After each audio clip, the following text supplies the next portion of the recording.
Hi, this is Morgan Somerville, the Appalachian Trail Conservancy Regional Director. My name is Meryl Harrell. I'm the Executive Director of the Southern Appalachian Wilderness Stewards. Hey everyone, and thanks for joining. My name is Dave Casey, and I'm the District Ranger on the Pisgah. My name is Clay Wooldridge. I'm the Director of the Cradle of Forestry with Find Outdoors. We were so sad to hear that we weren't going to be able to host the Wilderness Skills Institute at our campus this year. Some of us and many more would have been gathering at the Cradle of Forestry for the 10th Annual Wilderness Skills Institute to learn and work shoulder to shoulder in partnership for wilderness, traditional skills, and trails. We're not able to do that this year and keep everyone safe. So even though you're not on the Pisgah National Forest physically, I consider it the home of Wilderness Skills Institute. So welcome to the Pisgah virtually. Things look a little different this year. One thing is you probably won't get rained on. But we are really thrilled to be able to offer these 6 sessions virtually. We hope that you share learning that you have freely and openly. As a former wilderness instructor myself, I know how important the community is to be able to come together and meet new people and to learn new skills and to see all those old faces that are out there doing the same kind of work that you're doing. And so I strongly encourage you just to take every opportunity you can during this time to focus on cultivating those relationships. Because the community created around WSI is one of its greatest values. And we hope that this will help build our community of stewards so that we come through this time of challenge even stronger and more committed than ever before. Thanks again. Thank you for coming. Welcome to the Wilderness Skills Institute. Welcome to the Wilderness Skills Institute. Welcome to the Wilderness Skills Institute. Welcome to the Wilderness Skills Institute. And welcome to the Wilderness Skills Institute. Okay. Well, thank you, David. Appreciate that introduction. It's my pleasure to be here today. I've been to a couple of the Wilderness Skills Institute trainings in previous years and really enjoyed it. It's probably a good thing we're doing this online this year because it's been raining for 3 straight days here. This is literally the 3rd day in a row where it's been raining essentially nonstop here in Blacksburg, Virginia. So I feel like I should be out building an ark or something, but I'd much rather be in here talking with you all. It's going to be hopefully fun and informative, kind of a crash course in recreation ecology. So at any rate, I've collected these kinds of sayings and this is, I don't know, this one is anonymous. I actually found this quote in my doctoral program at University of Minnesota way back in 1985. So put it with one of my pictures, and if you see the background for me today, it's a photo that I took at Grand Tetons National Park on a family vacation several years ago. So here's my title slide, The Science of Sustainable Visitor Impact Management, Wilderness Skills Institute online course. And that's a picture of me on one of my Appalachian Trail hikes. I finished section hiking a number of years ago and am now working on a PCT. My next slide here will sort of allow me to run through the presentation objectives. So I'm going to talk about recreation impacts and management concerns. I'm going to kind of flow through that pretty quickly. From my understanding, many of you are fairly experienced outdoor recreation managers, and we'll just sort of touch on some of those impacts. And then get into sort of the meat and potatoes to discuss the sustainable management of these resource and social impacts with a focus on the resource side. And then David asked me to run through sort of a brief overview of visitor use management, which is kind of the current, some people would call it a carrying capacity decision-making framework, or a planning and decision-making framework. It's one that the Interagency Council has put together. It's the latest and greatest. I think it's an excellent framework, and so we'll cover that a little bit and then talk a little bit at the end about monitoring. And so I'm packing quite a bit in here. It's definitely a full hour of presentation. But however, if you do have questions, I guess we sort of agreed that David was going to look through the chat box, and he might interject some questions here and there, which is fine. So I've tried to cast this in light of sort of wilderness as an orientation, but also backcountry, and there's, in many cases the same strategies and practices would apply to either, but we can talk about the difference here and there. the key that drives all of recreation ecology research and visitor use management work in these protected natural areas is this dual mandate that says that we must both, accommodate appropriate types and amounts of recreational visitation, uses and things, activities, as well as protect and preserve those wilderness and those backcountry resources unimpaired, which is rather challenging. But we'll talk about that, and that's a useful goal if we can't always absolutely achieve it. But when we have thousands and in many cases millions across the federal protected lands of visitors, it becomes quite challenging to accomplish that dual mandate. Some people call it sort of a management paradox, because there is tension between those two mandates of protecting areas and allowing them to be used by recreationists. And so the question is, how do we do that? How do we make that sustainable? And in the science realm, the small field of study that deals with that is known as recreation ecology. But we go out and we measure these kinds of impacts of visitor use in protected natural areas. And more importantly, we try to do relational analyses and computer modeling, statistical modeling, to understand the influential factors that could cause or influence the magnitude of those impacts. And through that knowledge of knowing what impacts are occurring and what factors are influencing those impacts, we can then help managers and volunteers with the trail clubs and such to help make better decisions. Is to provide one source of input to that decision-making process. And as some of you know, we've just finished a very large study on the Appalachian Trail, and at the end I'm going to share with you a link that will allow you to get to our management reports. I've just recently revised the management reports based on peer reviews and put them up at a web link in a Google folder. At any rate, so let's go ahead and get started and talk about, sort of an overview of what are these impacts that we're so concerned with that result from visitor use. And it can be all kinds of activities. The common theme, I guess, is that most of these impacts are related to trampling impacts. And so we're going to focus on vegetation and soils. We'll talk just briefly about other kinds of issues like waste disposal and feeding animals and storing your food from animals, things like that. We're not going to focus, we just don't simply have time to focus too much on those. But within the realm of vegetation impacts, the trampling can lead initially to sort of a reduction in height of vegetation, whether it's grasses, as shown here, or herbs in a forested understory.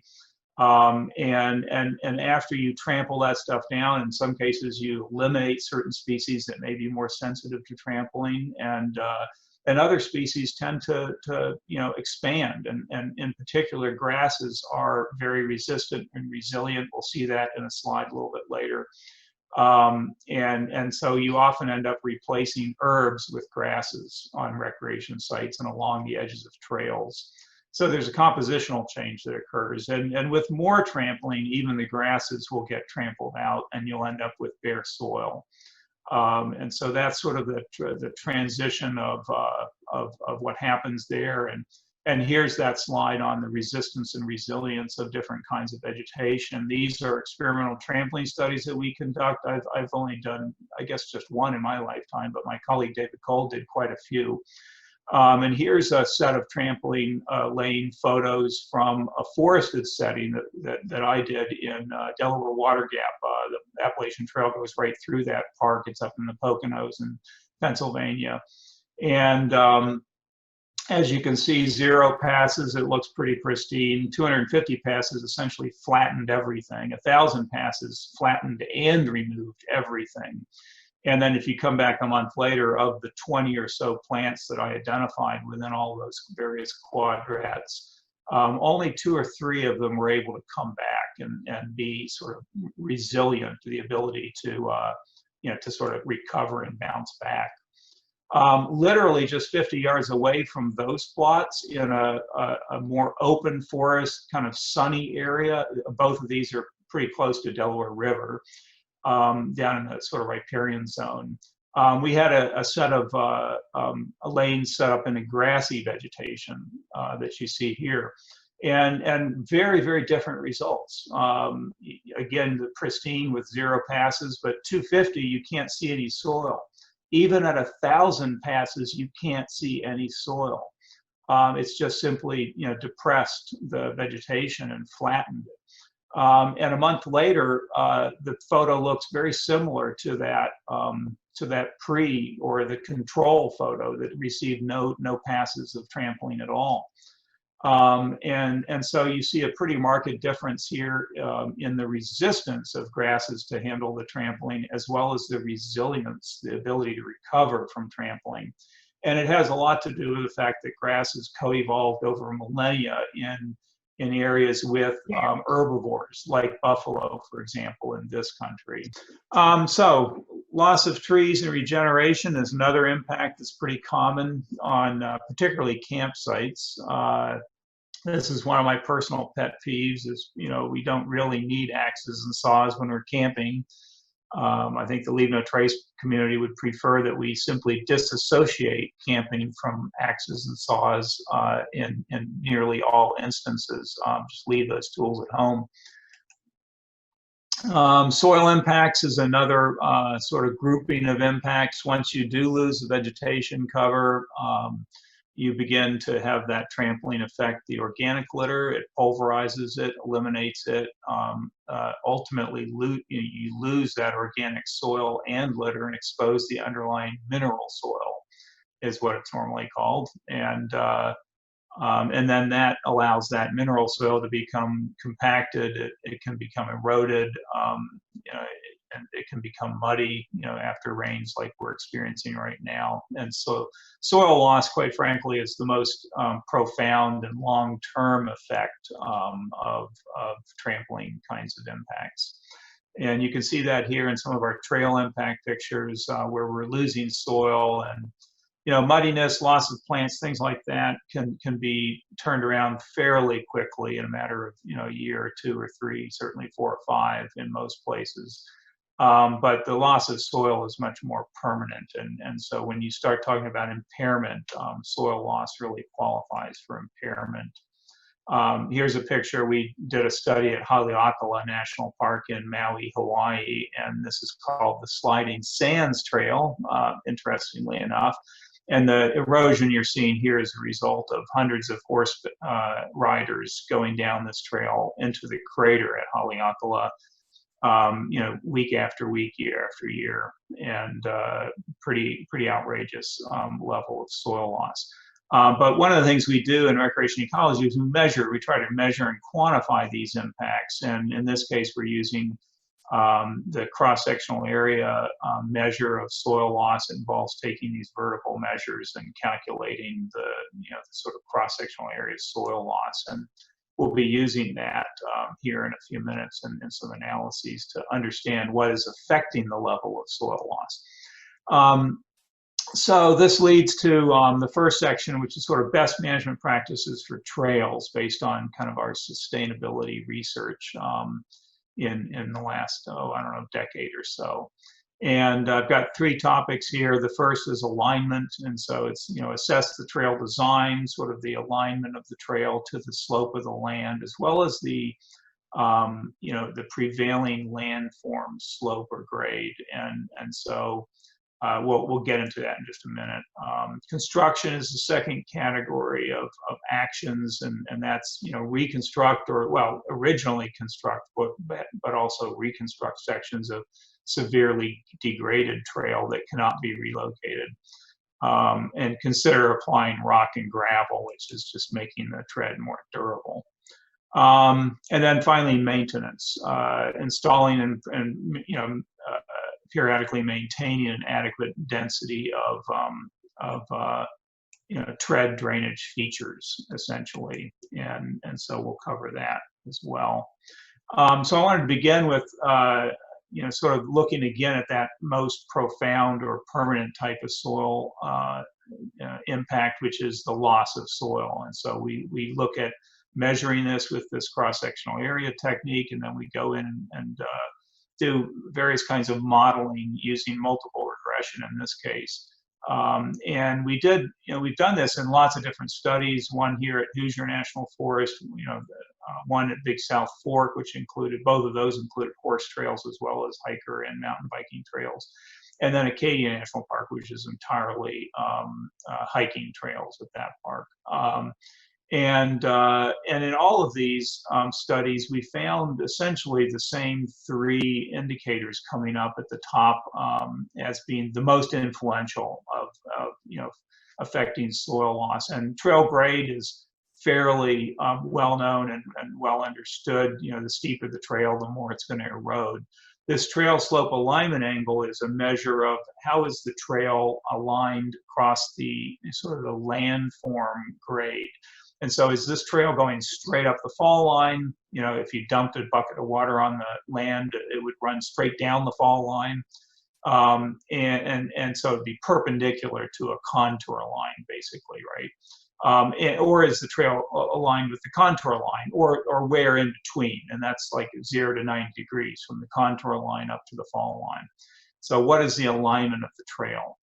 And then the other is tread drainage, and that's meters. It's sort of like how far apart are the tread drainage features that might be put in, like water bars or drainage dips, or better yet, grade reversals. Rolling grade dips is another name for that.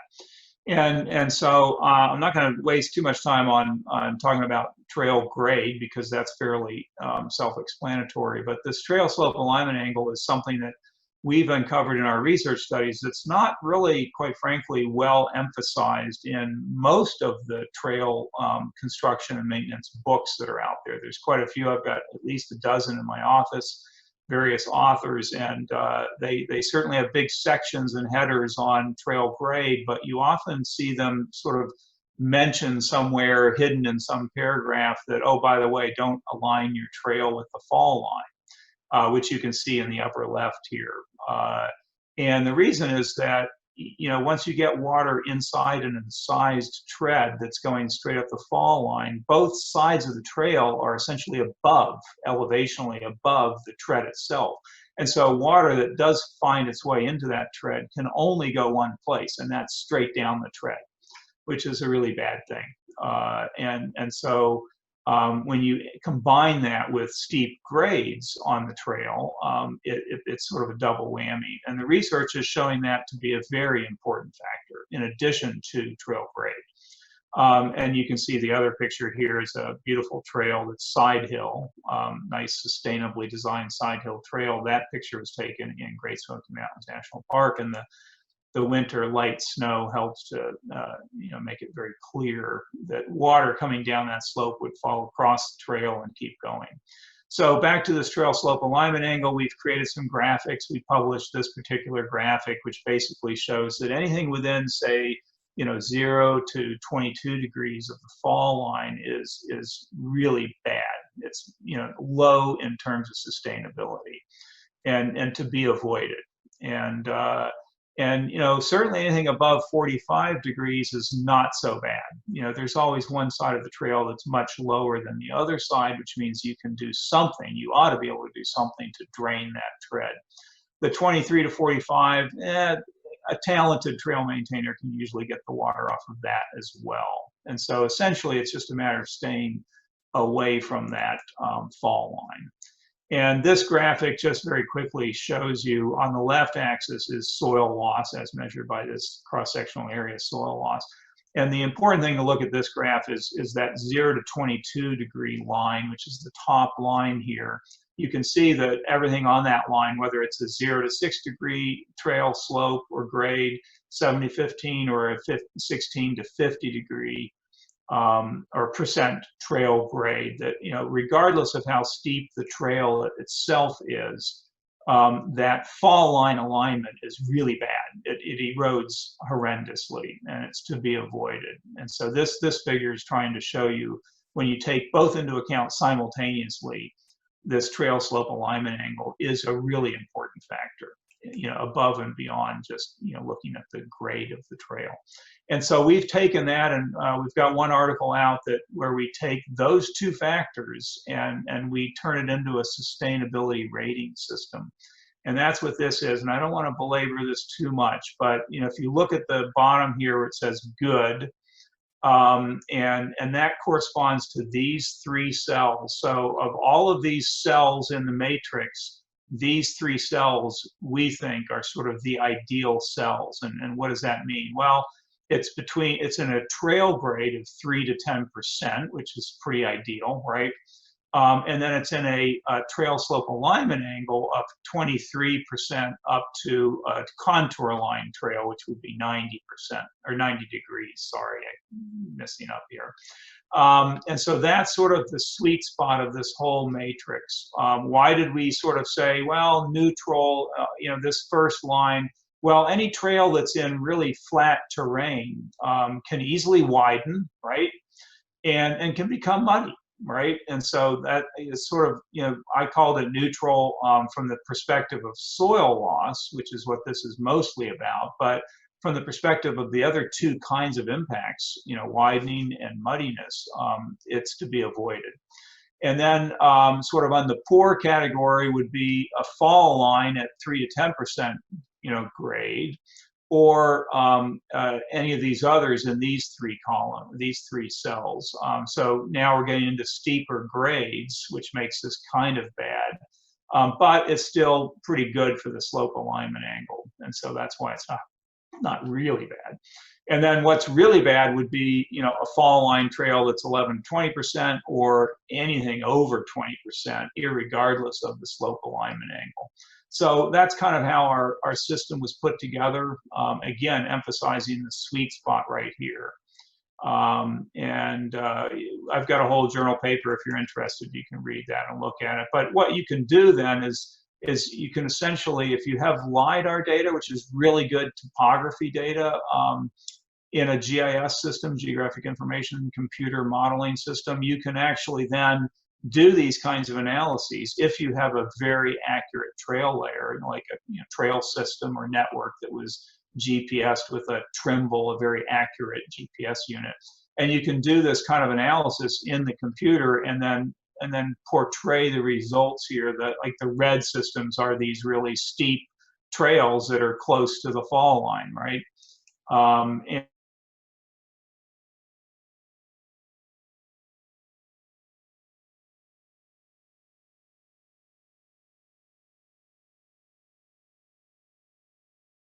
And it leads to some of these recommendations about best management practices when we do that sort of work.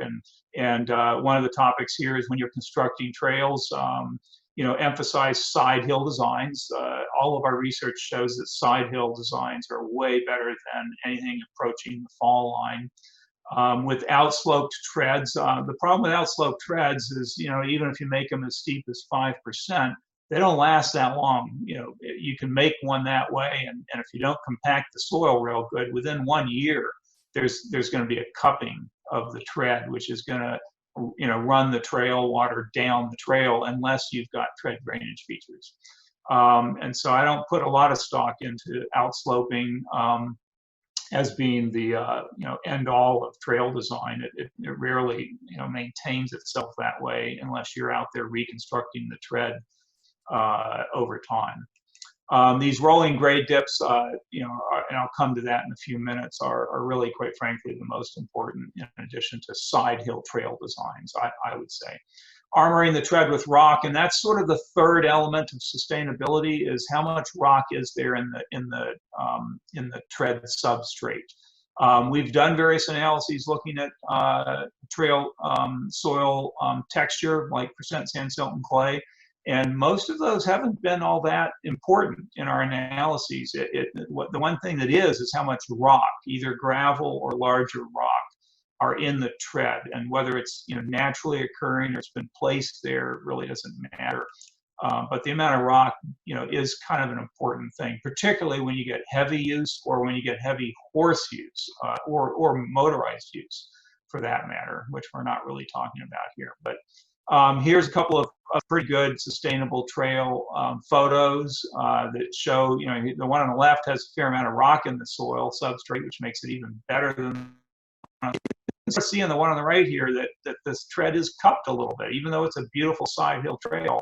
You can sort of see a berm and you can sort of see some cupping there, which means water coming down that steep slope on the far right is probably going to be diverted. I mean, we like our trails to be hydrologically invisible. In other words, water comes down that slope, hits the trail, goes across the trail, keeps going down the slope. It's not diverted by the trail.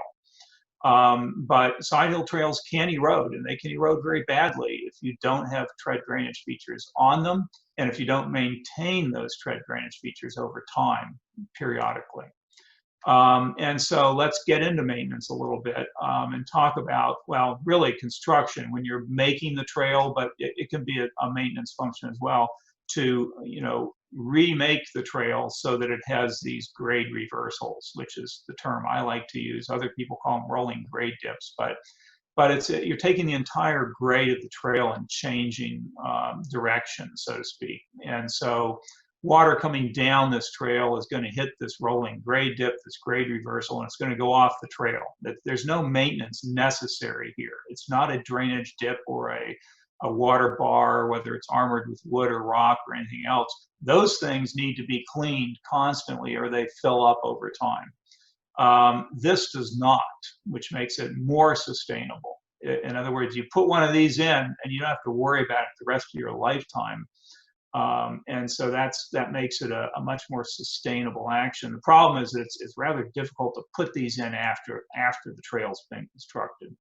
Another trick, again, sort of related to rock, rock in the substrate of the tread, is that when you do have to bring a trail up a really steep section or area like these, you really need to armor it. If you're going to have trails that are above 15% grade, you really have to have a lot of rock there to make it sustainable over long periods of time. And these two pictures I took on the AT, and they're just inspired. My hat's off to the volunteers who created these.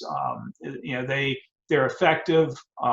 They're still making the trail challenging, but they're highly effective in making it sustainable and able to handle lots and lots of use without any erosion at all. And they look very natural, which is why I think I really like them. So moving into maintenance, here it can include, creating these tread drainage features, but also maintaining them. And I say here twice a year. It really depends on how much use the trail is getting, how much rainfall you're getting in that area, and so on and so forth. Lots of different factors, but minimum of twice a year. Applying rock or gravel in some cases. If you do need to apply gravel, if it's really that important, I recommend mixing the gravel with native soil and putting that down.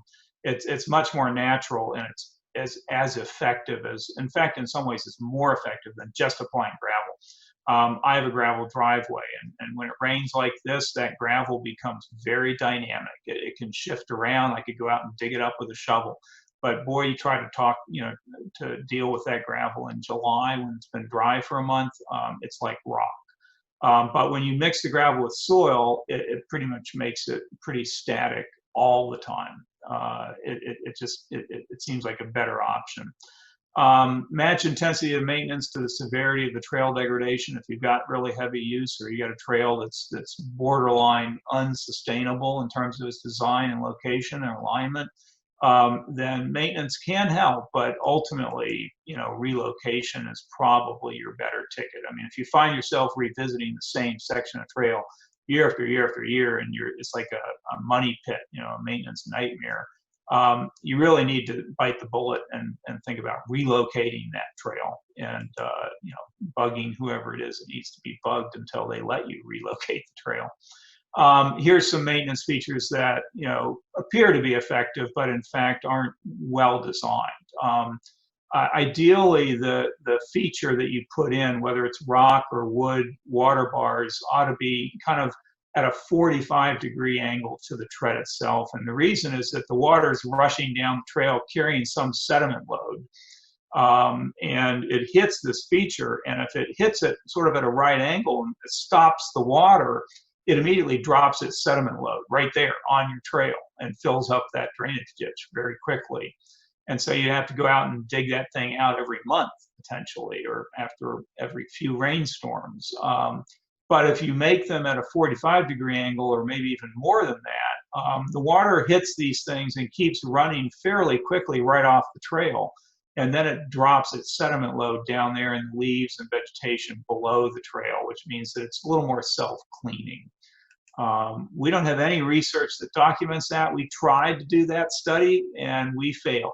Our statistical analyses did not quite work out the way we had hoped or expected them to. But it's common sense that it is in fact as I've just described. Other kinds of things, we don't have a big problem with this on the AT. It's more common out west, but multiple trails, and if you can see on the lower right, the managers have come in. This is in Yosemite in the Tuolumne Meadows area. They've come in and put in rocks and rotten wood and things like that. They've even planted a few small woody shrubs and trees, and I guess they're shrubs actually, and identified for the visitors, you know, here's the right tread to take through this meadow. Again, if you avoided the meadow, which is flat terrain, and had a side hill trail, you wouldn't have that problem to begin with. And so I'm a huge fan of side hill trails.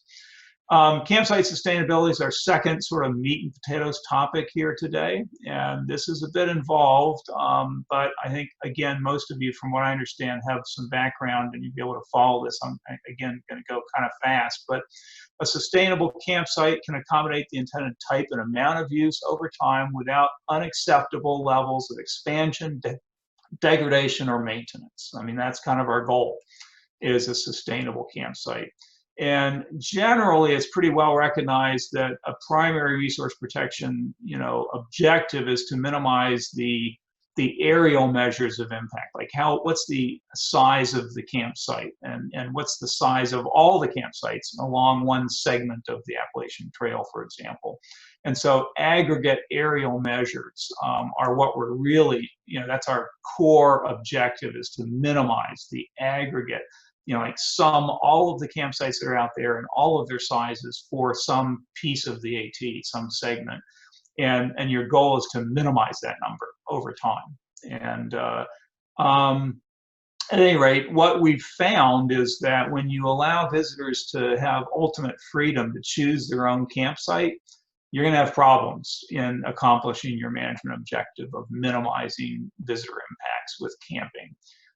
When visitors have their own free will, they tend to camp in big flat areas in really popular places, you know, generally near a water source or at a water source, and generally near other attraction features like vistas or you know, perhaps trying to think the other, you know, good places to fish, perhaps if you're a fisherman, or just popular areas like vistas. And so when you have this unregulated or unconfined camping, you know, they sometimes you may have, managers will often say, well, it's unregulated, but by the way, could you camp away from water, like 200 feet from water? And so it's maybe not entirely regulated, but even with that, we still have found in our surveys, and my colleagues have found in their surveys, that you kind of maximize impact, the aerial extent of impact. In other words, people can create new campsites anywhere. They can expand the size of those campsites. They tend to camp in big flat places where those things happen. And so here's a picture of, we've been doing a fairly large study in the Pacific Crest Trail for the last 3 years as well. My same team based out of Virginia Tech, and I'll mention the members of that team. Jeremy Wimpy, who's my closest colleague these days. Yufei Lung was involved with the AT study a little bit, and not involved with the PCT study. And then my two, they were master's students and are now doctoral students, Fletcher Medema and Johanna Arredondo are my two PhD students right now that are working with me on all these studies. So I want to acknowledge their contributions. But unregulated camping out on the PCT, this is the worst camping place that we found in our several years of research out there. And as you can see, it's a big flat area. It's on the shore of a small lake in Oregon. You can see that there were numerous campsites created in this large flat area, and they've merged together over time to form what we now are calling a mega cluster of campsites. And the total aerial extent is like 50,000 square feet. I think I've got some information on that later. We have a similar place back in around 2000 when we looked at the Appalachian Trail. Annapolis Rocks was another mega cluster, and I've got some statistics on that here on this slide. Pretty outrageous, pretty unacceptable levels of impact that we're seeing here. The other place that was that we had worked at back in 2000 was the Slaughter Gap down in Georgia, right below Blood Mountain. And we ended up going in and solving these problems at both places, but I ended up doing research at Annapolis Rocks just because it was a bit closer to me here in Blacksburg. But I'll come back to this and share with you some of what we've done here to address this. A current place that we're calling sort of a mega cluster, I would say it's probably the worst, or it was before we tried to solve the problems there, was Hawk Mountain, which is the first shelter north of Springer Mountain. And this is a sort of a GIS thing. If you watch this picture now, I'm going to click through, and this is kind of what's happened over time. As I'm clicking through, the sites proliferate, we get new sites created, some of the sites grow together. And this is just something that we threw together just to illustrate, how does this happen? How do we get these mega clusters? Well, over time, they expand, they proliferate, they grow together, and we get these outrageous, pretty unacceptable locations. The line that you see at the top is the Appalachian Trail. This is a slope map, and so the red, is sloping terrain, and the white is flat terrain, or the sort of, yellow greenish is flat terrain, flatter terrain. And as you can see, most of this camping impact is occurring in that flatter terrain.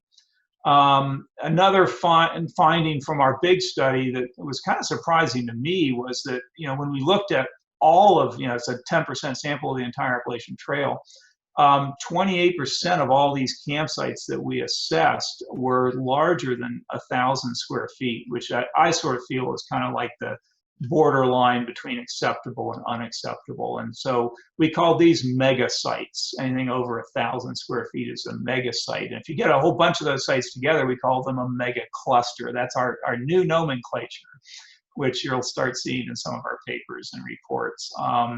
But again, kind of 28% of AT sites are really large. And so what can we do about these problems, I guess, is the next question. And science, has a role to play here in terms of what's a best management practice. And so I'm going to walk you through kind of a scenario here fairly quickly. What we've discovered in study after study, not just in the US, but in other countries across the world, is that the impact relationship between amount of use and amount of resource impact on campsites and recreation sites is curvilinear, and it looks like this. In other words, once you get up to, say, around 10 nights of use per year, you're at that inflection point right here in the curve, that most of that impact occurs within just 10, 12 nights of use per year on a brand new site. And so let's just look at that a little bit and think about that. And so let's, for a hypothetical, case study here, let's consider that we have maybe 3 sites that are kind of at that level. Let's say that they're getting about 15 nights of use per year. So they're well established, and they look pretty much like all the campsites out there do, sort of your typical campsite under unregulated camping. Now, let's say that we have just too many of these sites. The aggregate area of impact is too much. We want to do something. What should we do? Well, you can go 2 directions on this curve. You can apply a dispersal strategy or impact reduction strategy, and you can say to those folks, those 45 nights, what if we were to move those 45 nights to completely separate sites? So we got 45 sites only getting one night of use per year. Okay, so that would be the completely successful dispersal strategy. And I call that pristine site camping, because you're only camping on a spot one night a year, right? And you would have essentially no impact if you could do that. And when I say if you could do that, I need to emphasize that, because most managers that have tried have failed to do dispersal at that level. And so we're going to come back to that. It's a viable strategy, but only for a select proportion of our campers out there, the more experienced campers, quite frankly. Containment is a better strategy, is a more realistic strategy, more effective strategy, particularly in moderate to high use locations. And what you're doing there is you're looking at those 3 sites that we had, and you're maybe picking the most sustainable site out of those 3. And we'll come back to what that means in a minute. Essentially, it means, a site that's not in a big flat place, but one that's in some topography.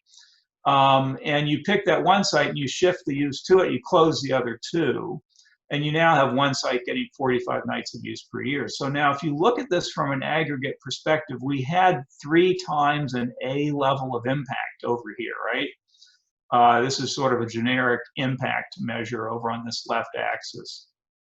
We had 3 times A as an aggregate level of impact. We now have a 1 times B level of impact, and as you can see, 1 times B is way better than 3 times A.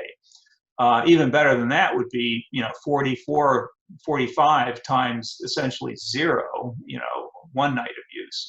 But this curve is very instrumental in illustrating why containment is so much better than unregulated camping. When you can go in and close 2 sites and move the use to the 3rd.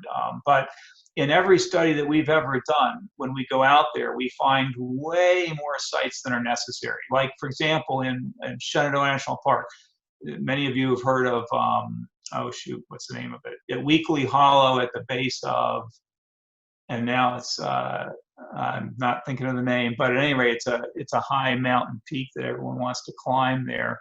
And Weekly Hollow, we would go and look at their permit data, and they'd have 10 groups would be in there on a typical high use weekend night.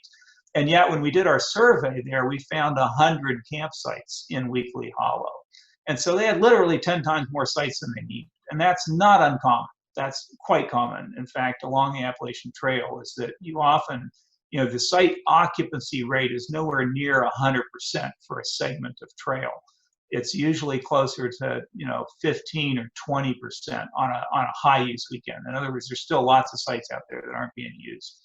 What are the implications of that? Well, the first is that given this curvilinear or asymptotic relationship between use and impact, what you can see here is that if you had a high use site here and you reduce the use by half to here, not much impact difference would have occurred. I mean, the site would be marginally, barely detectably in better condition.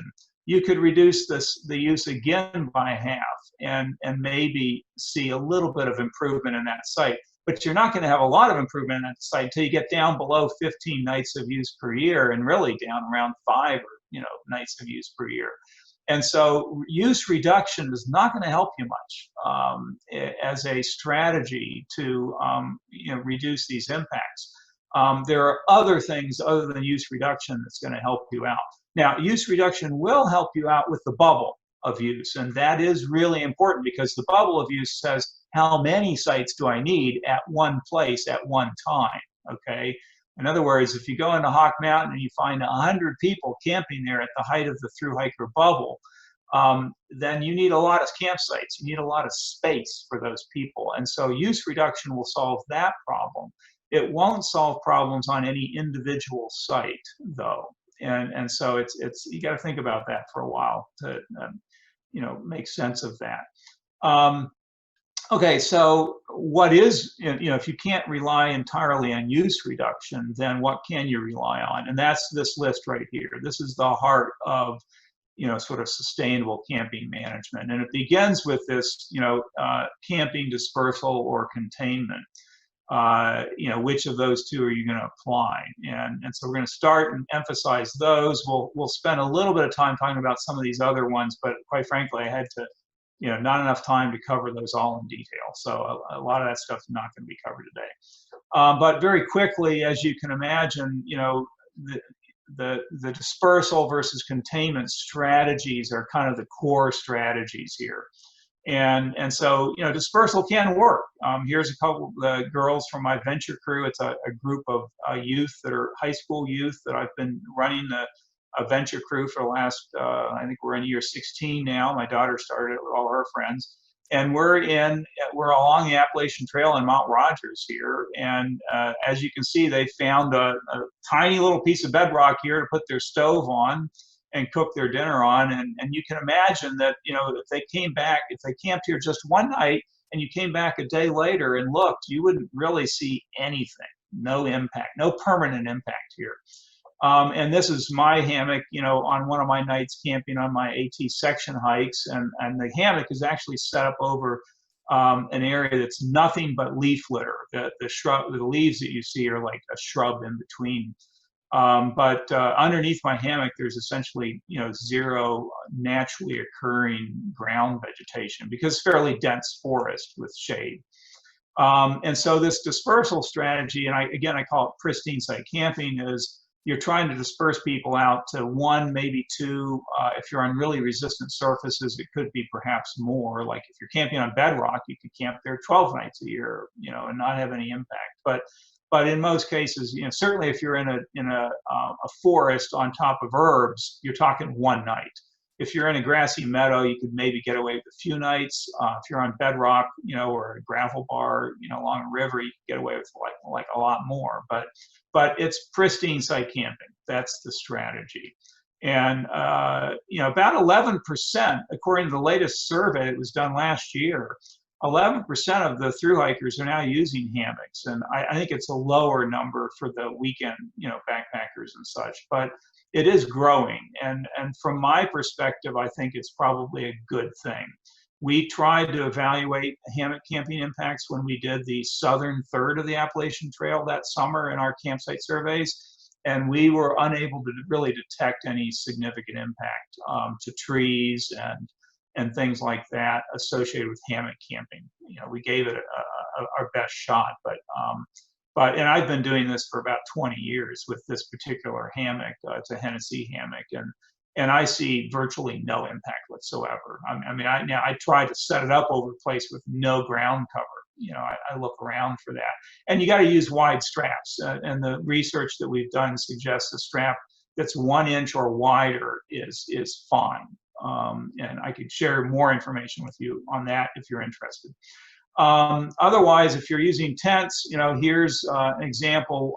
One year when I was near the White Mountains, I used this small tent. And again, I set it up in a dense area, and there's literally not one plant underneath that tent. And so again, this is pristine site camping in a fairly shady area. And I avoided trampling any and all plants that night. And over on the left side, this is one of my hikes on the Pacific Crest Trail with my venture crew. And we've got our tent set up in the meadow that we're eating dinner and hanging out on these rocks. It's a kind of an exposure of bedrock over here. And since we're in grizzly bear country, or in bear country rather, we decided to separate those two areas quite a bit. And we left our food canisters over on the bedrock. And in fact, a bear came that night and messed around with our food canisters that night. Even though we hadn't left any food out, no trash out, no scraps or anything like that. We're pretty conservative in our leave no trace practices. Okay, so back to this containment strategy here. There's sort of two options. One is established site camping, where visitors are just simply encouraged. You essentially say, hey, visitors, camp on any pre-established, any well-established campsite that you find. And then the management or volunteer community goes out and tries to close and restore and recover any additional unnecessary campsites or the least sustainable campsites. And so you're out there actively closing and trying to recover a bunch of sites and renaturalizing them. And then visitors just find the sites that look most obvious and established and just use those. That's the notion. Now, it's not perfect, but it is effective. We've done some research at Shenandoah National Park that shows it's quite effective. Now, a better policy if you're in a really high use area is like, camping around a lake, for example, and out west, is designated site camping. Because now you're going to actually put some sort of dots on the maps and signs on the ground, or maybe it's a steel grate for fires or something, or a camping post or something that denotes to the visitor, this is an official designated site, and I have to, in this area, this high use area, I can only camp on these designated campsites. And obviously then we can completely pick, the most durable, resistant places, the most sustainable sites, and we can avoid all the other places. The added advantage here is that we can put these things away from each other, away from trails, away from water, away from sensitive wildlife, resource areas, or sensitive cultural, historic sites, things like that. You have complete control. And so it's attractive from that perspective. But from my perspective, it's mostly valid in the really high use places, like camping around a lake in some of the western wilderness areas. And it has been used that way. I mean, there are designated campsites around western wilderness lakes. It's being considered in some places along the AT, and certainly a lot of the parks have this. Great Smoky Mountains National Park has this kind of a policy. So there's certain advantages to it, but it is a lot more rigid. And so when you get into talking about wilderness character, it's a much stronger sort of a regulation on visitor behavior that we'd rather not have in wilderness if we could avoid it, right? But established site camping, I think, is a more wilderness character friendly option that can be very effective, and both of those are much more effective than unregulated at-large type camping. And so let's see, designated site camping in high use areas. This is the multi-strategy that's been applied at Shenandoah National Park, just as an example. They have an established site camping in most areas where they just say, hey, hike out along the trails. If you see a well-established campsite, use it. And then the rangers go out and try to close all of the other sites and rehab them. And that's a constant battle, but it can be very effective. Our research there showed that it was, in fact, very effective. I can send you that article as well. And then they do allow dispersed pristine site camping in Shenandoah National Park, but they don't advertise it. In other words, if you go into visitor center and say, can I do this? They'll say yes. But it's really not in their camping brochure per se. And the reason is that a failed dispersed camping strategy results in considerable site proliferation. In other words, if you don't do it right, then you're creating large numbers of new campsites, and that can't be tolerated. And so I would suggest that if we had good courses for thru hikers, and that's always a challenge because when you get them in Georgia, they're newbies, many of them, and it's probably not the best time to teach them about dispersed pristine site camping. But if you could capture them 2 weeks later or a month later, that would be a good time to teach them and transition them over to dispersed pristine site camping. I think more experienced people can do this well. I do it, quite frankly, quite well with large groups of high school students in my venture group, but I'm there to look over their shoulder. And then closures, most places there are some spots where you just don't want camping. Too close to water, too close to the AT, too close to sensitive cultural or historic sites, things like that. So the whole notion here behind camping containment is that you're trying to move camping from the least sustainable places to the most sustainable places. And here's a couple of pictures that just show you naturally occurring. These are not side hill constructed campsites. These are naturally occurring side hill sites that were found and used along the Pacific Crest Trail. And these were not created by the managers. We went and talked with them about these sites. And so there are some of these places out there if you can find them and use them. Usually visitors do find them. And so when you do a survey, you can go through all the surveyed campsites and rank them by sustainability and then keep those highly sustainable ones. This recent study that we did on the Appalachian Trail, a big focus of it was on sustainable camping management. We did some very sophisticated modeling work, and the journal article is about to be published in Journal of Environmental Management. I can share that paper with you, but these are the 4 topics or factors rather that came out in our analysis of looking at probably 25 different factors. Sloping topography, number one, by far and away the most important, is if you can put campsites in sloping terrain. It's not rules and regulations. It's not your leave no trace knowledge or your willingness to apply that knowledge. It's simply people reacting to their immediate environment. If you can get people to camp in sloping terrain, you will not have problems with site proliferation and with site expansion. You will not have mega sites. You will not have mega clusters of sites. It's the most important factor. The terrain that prohibits, at least according to our analyses, was 15% grade. In other words, if you're walking around in the tent with a tent in the woods and you're trying to find a place to put up your tent and the grade is 15%, you are unlikely to find a decent spot. Now, that's not to say that if you had an area that was intensively used, really attractive camping area, that people wouldn't camp on 15% grades. They will if they're desperate. They won't have a very nice night. But in other words, you've got to match the provision of enough places with the demand of people coming to camp. And if you haven't done that, then people might put up their tents on steep terrain. But by and large, it's our job to get people moved around to where there are enough sites. But certainly if you had all those people in flat terrain, you'd have nightmares. And that is avoidable at this point with this new knowledge. Side hill constructed campsites, you go into 15% or 20% grade terrain and you literally carve out, just as you make a sustainable side hill trail with cut and fill techniques, you make a sustainable side hill campsite. It's no different. It's the same concept. And our research has now shown that they are highly effective. Along the Appalachian Trail, we've got something like 700 of them built now, according to our data. Rugosity was another factor that came up, and what is that? It's just simply, what is the roughness of the terrain around the campsite? Is there lots of rocks and logs and things like that? Is the ground really uneven for whatever reason? So rugosity is another factor that constrains and spatially concentrates the camping activity to a really small campsite. And then grasses, we saw that earlier in the research, and grasses, if you can get people to camp in areas that like open forests or open meadows, those are ideal.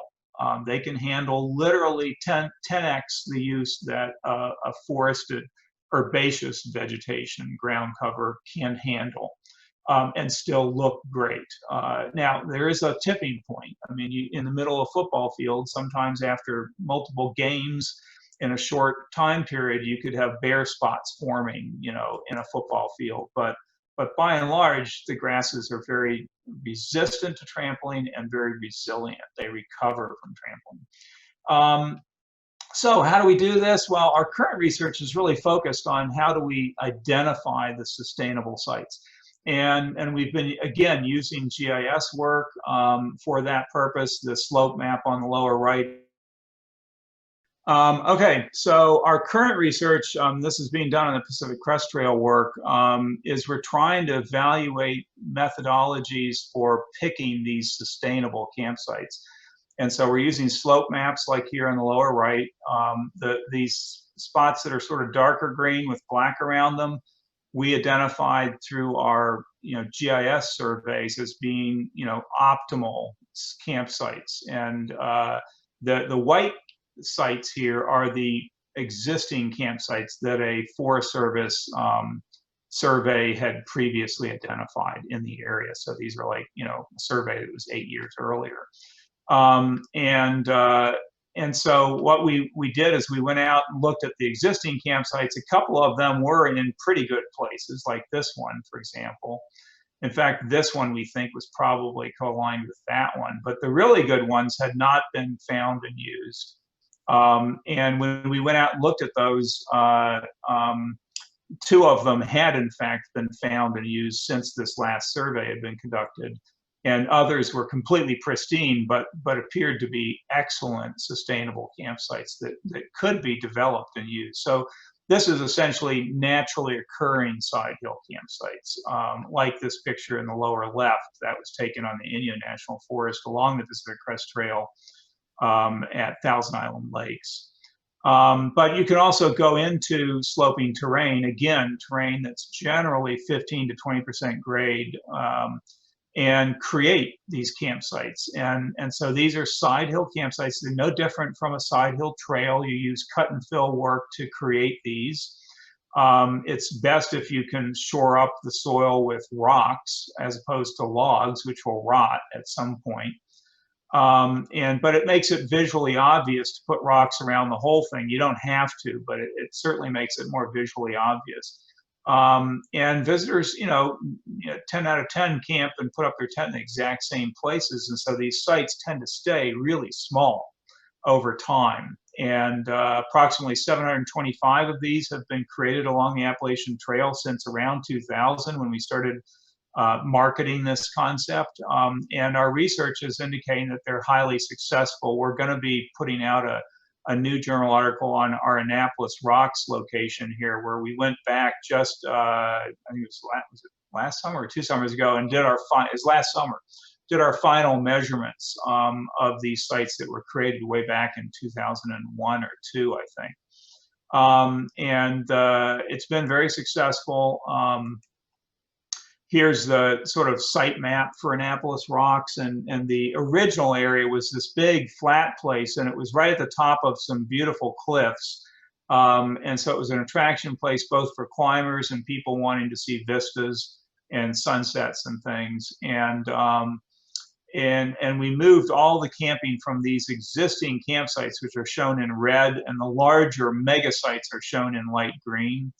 But we closed all these red sites and we created these new side hill sites. And one of the biggest lessons we learned here was that the terrain that we had available to us here was just, it's between 11 and 15% grade. It wasn't quite, nothing was more than 15% grade.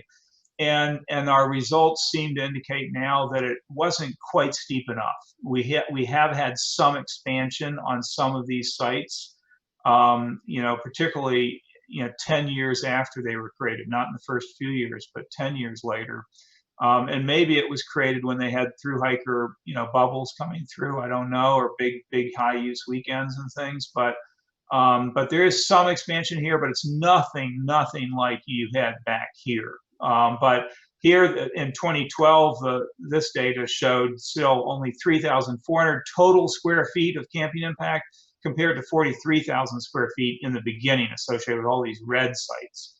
And so, in other words, it's been a huge success, a 92% reduction in the area of impact associated with camping at this very popular place, which is no longer, one of the worst camping areas along the AT. And so, volunteers did all the work here. It was highly successful, and it just shows you the power of that effort. Here on the lower right is a picture of that, one of the big mega sites, back in 2000, roughly. But it is a trade-off, and those of you who are familiar with wilderness character, again, because of the time, I don't have time to go into this in detail, but these are the elements or the factors that are associated with wilderness character determinations and decision making. You've got this sort of comparison down here of this trade-off basically between this mega cluster of sites and this these side hill sites. And so that's kind of the trade-off that you need to think about when you're making these kinds of decisions. I did want to have at least one slide in here on Leave No Trace because I'm passionate about it, and I think it's a really core tool in the toolbox for visitor use management. Again, don't have time to go into any of this material, so I apologize for that. Visitor use management is sort of my second to last topic, and then monitoring. So I'm going to try to wrap up here. The definition of visitor use management is the proactive and adaptive process. I'll come back to that for managing characteristics of visitor use to achieve desired resource conditions and visitor experiences. And so we're trying to create high quality visitor experiences and protect the resources, both the condition and the processes of those resources. And visitor use management is how we accomplish that. It's proactive, it's not reactive. We're trying to think ahead and plan ahead, and it's adaptive. In other words, if something doesn't work, we have the ability through monitoring to know that it's not working, and we then choose to go and do something else. We apply yet another management action out of our toolbox of actions.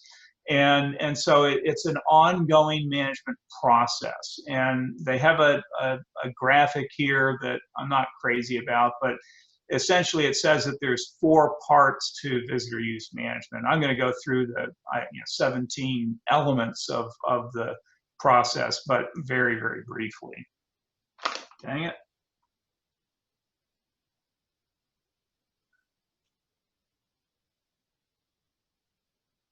Okay. Okay, so let's run through those fairly quickly, the steps. So 1, build the foundation.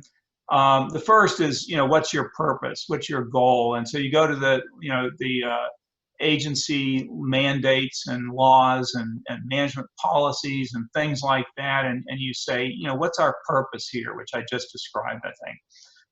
And then you sort of assess and summarize your existing conditions out there. Where are we at currently relative to our goals and objectives? And then you develop sort of a project plan of action. You say, well, we're going to implement a containment strategy with camping, and we're going to do X, Y, and Z. So that's all this element 1. Element 2 is you need to be much more specific than that. You need to define desired conditions fairly specifically. So we want solitude, we don't want solitude. We want resource conditions such that campsites don't exceed 1,000 square feet. That might be an indicator, campsite size, and a threshold or a standard, 1,000 square feet. And so you've got to be more specific, and you define appropriate visitor activities, like we're going to allow camping, but not groups larger than 20 or something like that. You can define facilities, those vary by zone. So visitor use management incorporates zoning, and we've done that now on the Appalachian Trail. It's not well known yet, but we now have some zoning descriptions for the AT that we can apply to different areas of the AT. And we can begin making decisions, like in wilderness versus backcountry versus front country would be sort of 3 generic zones. And then we choose these indicators, which I've suggested already might be campsite size or aggregate area of camping impact would be an example. For trails, it might be, we're not willing to tolerate trails that are deeper than 1 foot of incision, or something like that, or wider than 5 feet or 6 feet, or muddier than X, and so you have these indicators which are specific, either resource or social attributes that can be measured. They have to be measurable. You have to go out and be able to monitor these things and use that to track change in conditions over time, so that you can evaluate whether you've exceeded or achieved your objectives for that area. And so a threshold definition would be sort of the minimally acceptable boundary there. So like I said before, 1,000 square feet might be a threshold definition for campsite size. That would be an example. We then, identify these thresholds for each indicator that we've picked. Again, it could be social, and you might do things like this to define those social parameters and those limits of acceptable change, so to speak. What's the threshold, the standard that you're going to set, and you might use social science research to come up with those for experiential or social indicators, and you might use recreation ecology research to come up with those for for the resource conditions. Desired experience and resource conditions. I think I'm going to move on here. Element 3 is identify management strategies, which we've been talking about. Where you compare, you go out and you sort of document differences between existing and intended or desired conditions, And then you specify, strategies like dispersal versus containment, or site management, like if you're going to go out and create side hill campsites, or find pre-existing naturally occurring side hill sites to move the camping to. And so those are all strategies. Or you might close large numbers of sites and restore them. That would be a closure kind of a strategy. And so you identify those things, and evaluate your capacity within the agency, within the volunteers to accomplish that work, the financial or monetary resources that you need, and then develop sort of a monitoring strategy, which we're going to talk about now. And so the monitoring is a pretty key or essential element of this entire visitor use management process. Once you do have these indicators and standards or thresholds, and you've implemented all that, and you've implemented some actions to control conditions to try to improve either resource or social conditions, you got to be able to evaluate if it's working or not. You can't just send out someone to say, go out and hike and look at all the campsites and come back and tell me, are things good or things bad? That may have worked 20 years ago, but today we really need monitoring. We really need a program to go out and collect objective data. And so you can go out and measure these campsites. It's pretty easy these days to just simply, if you have a Trimble, a really expensive, high quality or very accurate GPS device, and most of the agencies have these now, you just walk around the boundaries of the campsite and collect each campsite that way. And you can come back and analyze that data in terms of how big is each of those campsites. Once you get it in the computer, you can determine that very easily. And the monitoring allows you to, it's various kinds of capabilities that I just wanted to at least list here. I've sort of probably emphasized most of these. Let's say that you did implement some of your actions to correct some substandard conditions that exceeded your thresholds. You could do the monitoring again, 5 years later, go out find all the campsites, walk the boundaries with a Trimble GPS, do the math, and you could say, well, we have this many fewer campsites now than we used to, and the total aggregate area of impact for this segment of trail is now less than it used to be. And so that's the kind of tool that monitoring becomes for you. It's that evaluative component. In terms of how to develop these systems, I've got a fairly large publication that goes through 7 steps for creating these, and I'm just going to highlight a few of these that maybe require a little bit more emphasis.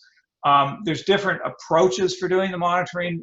Photographic, where you're either using aerial photography, which doesn't work real well with forested areas, or photographs from photo points on the ground. It's kind of hard to analyze and get quantitative data out of photographs. It can be done, but it's not easy. And so it's usually sort of a backup, where you can look at pictures of the same site every 5 years and say, okay, yeah, bigger or smaller, or we get more damaged trees, or we're losing our trees, we got more stumps, whatever. Condition class system is kind of a set of descriptive statements, and it's a class 1, 2, 3, 4, or 5, and you just simply look at the site, you look at your descriptive statements, and you say it's a 3, and you record that, and you're done. Again, it doesn't tell you much. It doesn't tell you anything about the size of the site or how many damaged trees there are, how many stumps there are. A rating system could give you that, where you've got different categories of ratings, and you rate 5 different things, like site size. Here's 3 categories of site size. Pick the one that represents this site. Here's 3 categories of tree damage. Pick the one that represents this site. The problem with rating systems, from my perspective, is that they always have that worst category. Let's say that for damaged trees, it's like 5 to 10 damaged trees is category 3, and there's no category 4.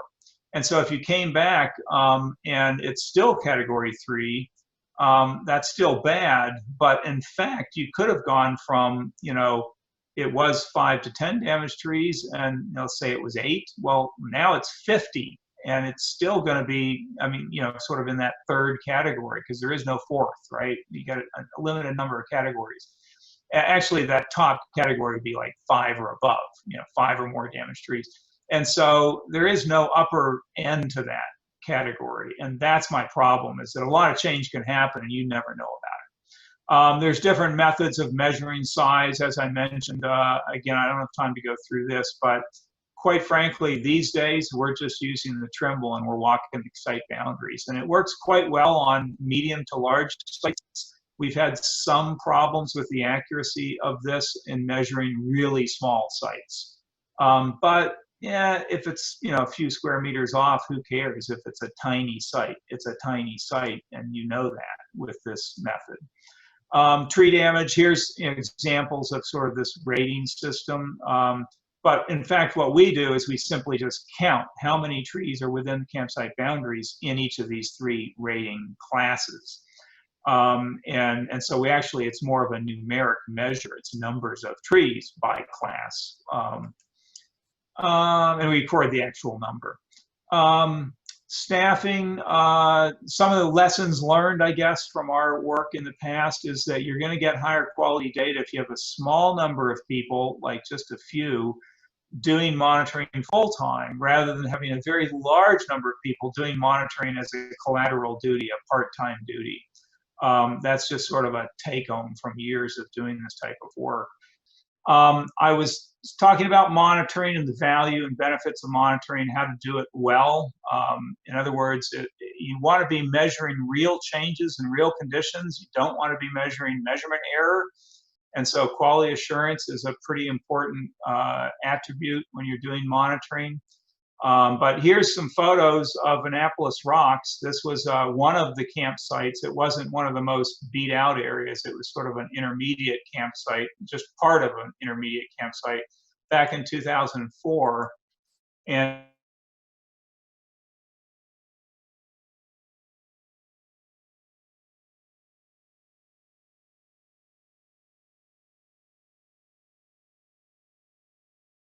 here, these 2 trees are the same 2 trees as here and there. And so at any rate, this was a huge success where we moved the camping from this flat area to the side hill campsites that were created nearby. Here, hopefully this is not what we end up presenting to the public as a result of our monitoring over time. This is another one of the funnies that I've collected that I like to use. And then I wanted to end by talking about this Sustainable Camping Best Management Practices report. And let me see, just for grins, if I'm able, not there. I'll come back to that. I'm going to try to paste, oh, good grief. I can't go back. I'm going to try to paste this link into the chat boxes, and you guys, if you're interested, can try to then copy that and paste it to something, a document at your end. But we've created a very large management report on our Appalachian Trail research, which looks at the trail tread and camping. We've also created the Sustainable Camping Best Management Practices report, which is the most complete source of camping impact management guidance that we've ever created in one place. And so I encourage you to download that. It's a PDF file. You can share it with others. You can post it anywhere you want. Now it's been revised to a final report. And that's it. Let me go a little bit further. This is my last slide. Do get out there by yourself, practicing social distancing and enjoy nature. This is a picture I took on the Appalachian Trail back in 1975. That was my best friend in high school. We did 500-mile hike on the Appalachian Trail. We did the whole state of Virginia.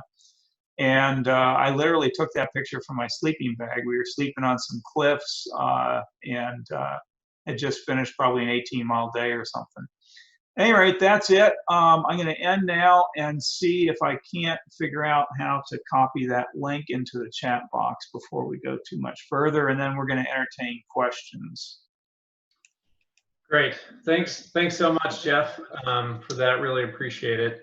And thank you for everyone that's still here for sticking with us through some interruptions and technical difficulties. We do have a few questions in the chat that I'll try to get through, Jeff, and see if you have some answers for these.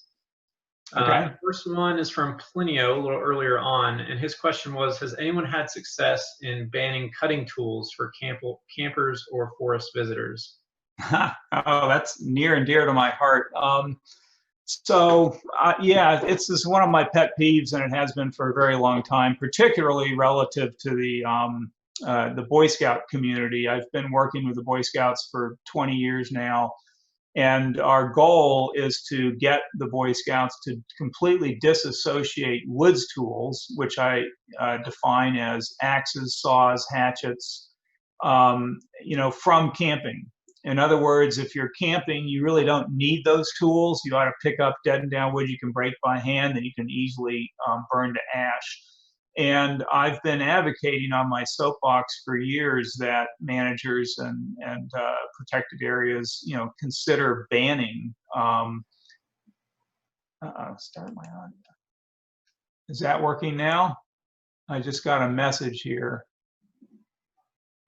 Can you hear me now, David? Yeah, we can still. Okay. I got some message that said that something had gone wrong. At any rate, I've been advocating that we ban those woods tools from, protected natural areas. I have not yet had any success whatsoever in getting any managers anywhere to actually do that. And so the answer is no. I guess it, in other words, it can be a regulation, or it can be a visitor, sort of low impact practice.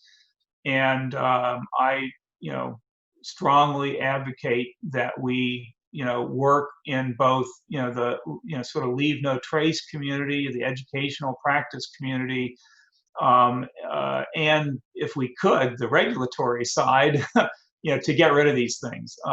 If the Boy Scouts, my message to the Boy Scouts has been that if you want to teach the safe and ethical use of woods tools, which they do, then do that in the context of a stewardship, conservation project like trail construction and maintenance.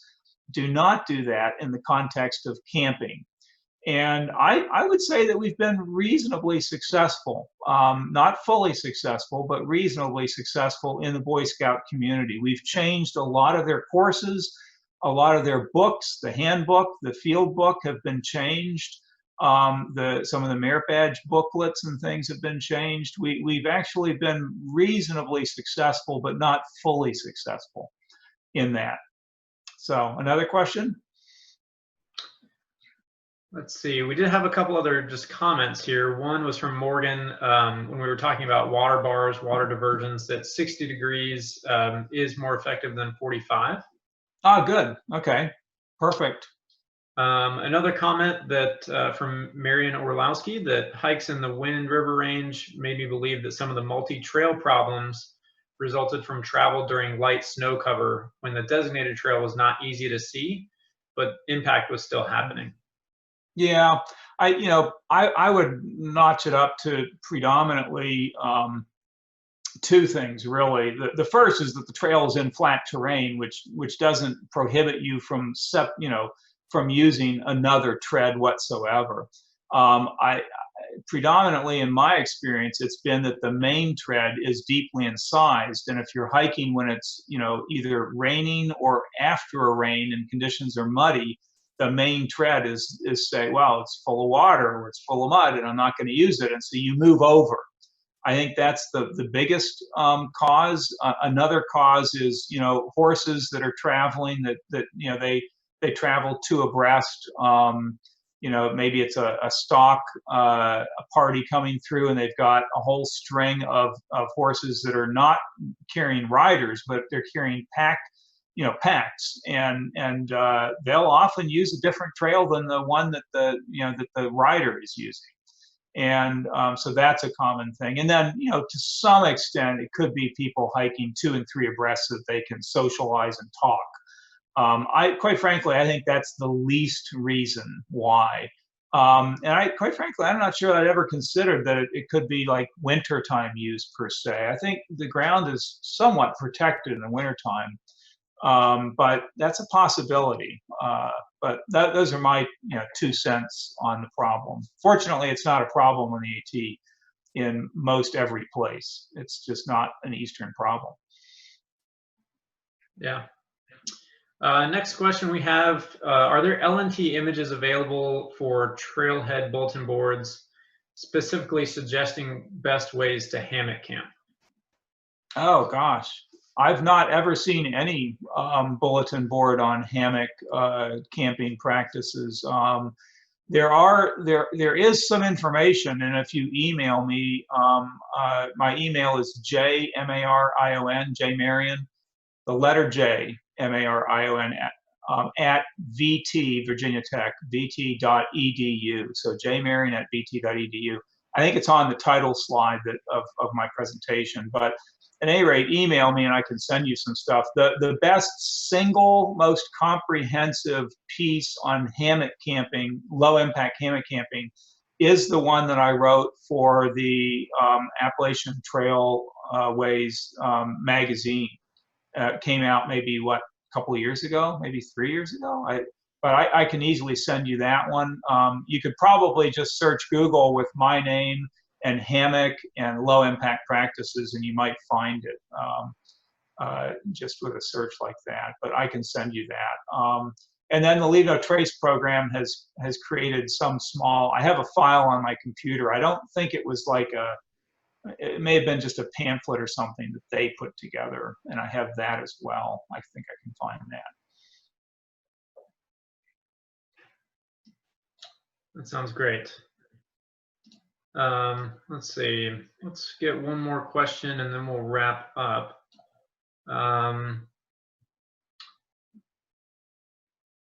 Let's see. Paul from CMC asks, how are campsites closed so that they stay closed? That's a really good question. It is a big challenge. First off, if you have an entire area of campsites that you really want to close, like some big flat area, and maybe a mega cluster of sites is either already formed or is starting to form there, and it's just, you just know it's going to be a nightmare forever, I strongly recommend doing what we did at Slaughter Gap. And this is, I'm going to attribute this entirely to Morgan's genius, not my own. But we stood there looking at this place saying, oh my God, what a nightmare. And we were trying to figure out how we're going to close this. And I'm pretty sure it was Morgan who said, well, let's just move the trail out of here. Let's just hide this place. And I was initially dubious that you could take the entire AT, as well as 2 other trails that joined right there, and move them completely out of the area to hide it. But in fact, not only was it a good idea, but it worked. If you go back today, that place is completely restored. And I've got an account of my close colleague, David Cole, who's now retired, where they did the same thing over in an Arkansas wilderness.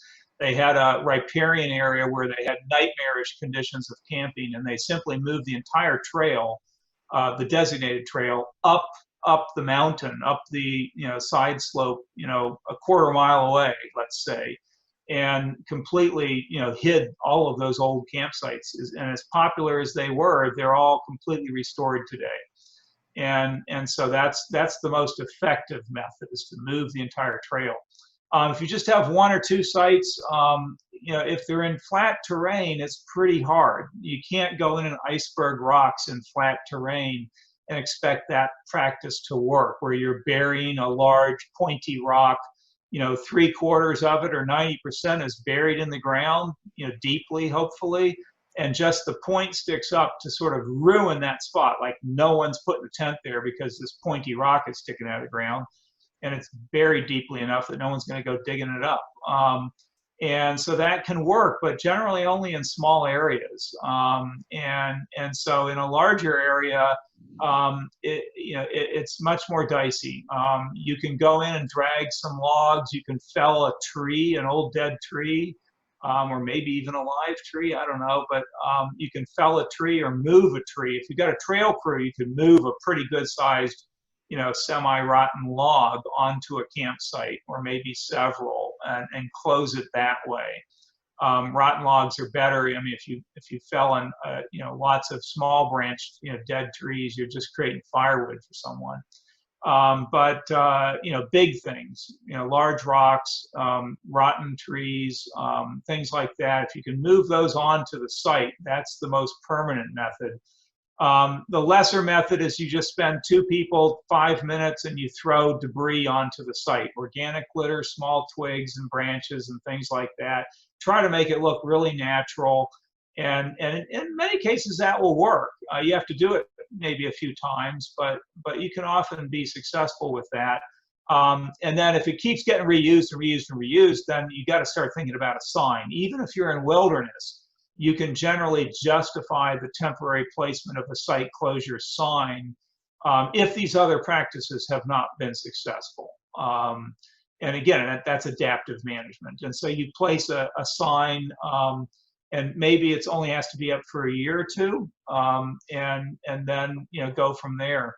But those are the key methods of closure. Another one that's very effective is you put up like nylon string around the entire site. In other words, if you put up a small sign in the middle of a closed site, someone comes along and says, well, I'm going to camp here anyways. They pull the sign out of the ground, throw it in the woods, and the volunteer or law enforcement person comes in and they say, I didn't see any sign. You can't really do much. But if you put a string around the site and you wrap it around the tree and you go over and around the tree and you go over and around the tree, and you essentially put this string up around the entire site. It's enough work for someone that they tend not to say, oh, I'm going to go put my tent up in the middle of this stringed off area. It looks pretty horrendous and ridiculous to put up your tent in a place like that. And it's kind of too much trouble to take all that string down and wad it all up and throw it out in the bushes. I mean, it can happen, but all I'm saying is that has been a fairly successful technique, particularly in Western wilderness areas. It's been used in a lot of places. And the string technique is pretty cheap. That string has been shockingly effective. So yeah, it can work.